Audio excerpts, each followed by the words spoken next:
It's the 6th of June of the year 1099. 3 long, tough years had passed since the Crusaders left their homes, answering the Pope's call.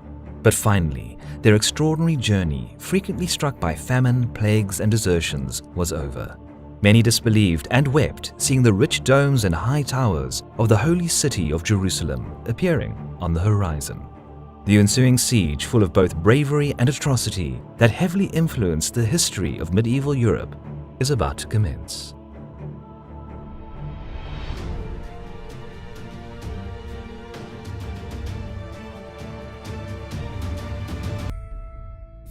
It's been some weeks since the miraculous Crusader victory over the Turkish relief force on the fields near Antioch, which saved them from impending failure. The capture of the city temporarily eased provisioning problems, yet the Europeans lingered around Antioch for several months after the siege. There were many viable reasons for such a state of affairs. Firstly, marching through the arid lands lying south of Antioch during the hot summer wasn't considered a good idea, especially by the poor participants, who would likely suffer the most. Secondly, plague descended on the city, which weakened Count Raymond's health and took the life of the papal legate Adhemar Lepuy. It was a significant loss for the Latin army, as the cool-headed bishop Adhemar often served as a conciliator in the endless quarrels between the Frankish lords. His death essentially undermined the already fragile cooperation between the leaders, particularly Raymond and Bohemond, who still quarreled over the fate of the recently conquered city. The latter already titled himself as the Prince of Antioch within the safety of the occupied citadel, and refused to participate any further in the expedition. Raymond had obviously made efforts to convince the Norman leader to give up his personal ambitions, and even messaged Emperor Alexios to join the Crusaders and reclaim the city, but to no avail. Thus, the crusade stalled for months, with the only notable exception being the nearby city of Murat, which was captured in December. Eventually, the unrest among the lower-ranked knights and officers, who threatened their leaders with tearing down the walls of Antioch if they did not resume the crusade, forced Raymond and Godfrey to march out. While the bulk of the Latin army departed Antioch in the middle of January 1099, the now unhindered Bohemond could lay the groundwork for his new domain. Meanwhile, the crusade marched south along the coast and soon found that many petty emirs who, rather than fight the invaders, opted to pay tribute to keep their towns unharmed.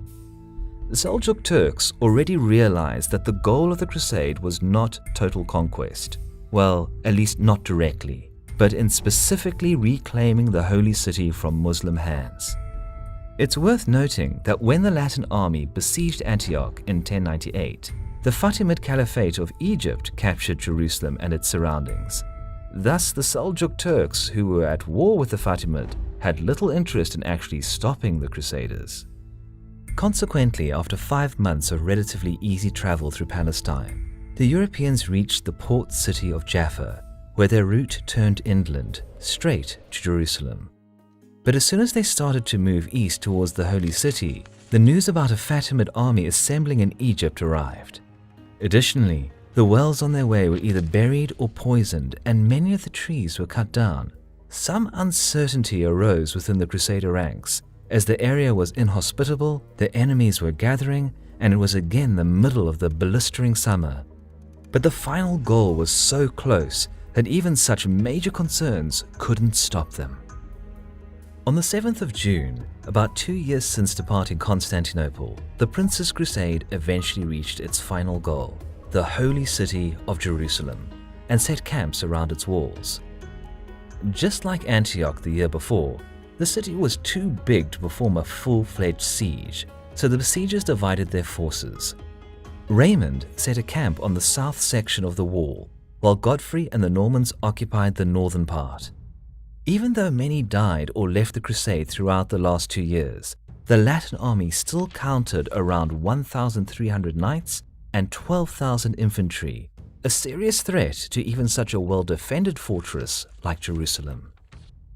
The Fatimid governor, Iftikhar ad-Dawla, was well aware of their impending arrival months before and made his best effort to sufficiently prepare for the upcoming siege. The city was well supplied and well defended, Ad-Dawla even had a few hundred skilled light horsemen at his command to harass the invaders. He also expelled all Christians from the city, just to make sure Jerusalem wouldn't suffer the same fate as Antioch, which had fallen due to treachery. Moreover, as mentioned before, the Fatimids made many food and water sources in the area unusable, forcing the Crusaders to travel considerable distances to forage supplies. It was not only tiresome but also risky, as Ad-Dawla's cavalrymen often sallied outside the walls and attacked separated groups of foragers. All these Fatimid countermeasures put pressure on the Crusaders to act quickly, as their supplies dwindled day by day and they feared the arrival of a Muslim relief force from Egypt at any time. The leaders decided to storm the walls on the 13th of June, a week into the siege, even though they badly lacked siege equipment. It is said that the Crusaders had just one scaling ladder at this point, so the attack was essentially doomed to fail. The Crusaders believed that God was with them, but this was not the time for a miracle, as the defenders easily repulsed them. Many were killed, and the storm attempt failed miserably. Speaking of miracles, one of Raymond's priests reportedly had a vision of the deceased Bishop Adama, who rebuked the Crusade leaders for their quarrels and gave instructions how to conquer Jerusalem.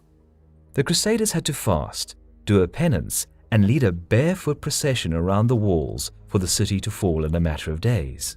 And that is exactly what they did.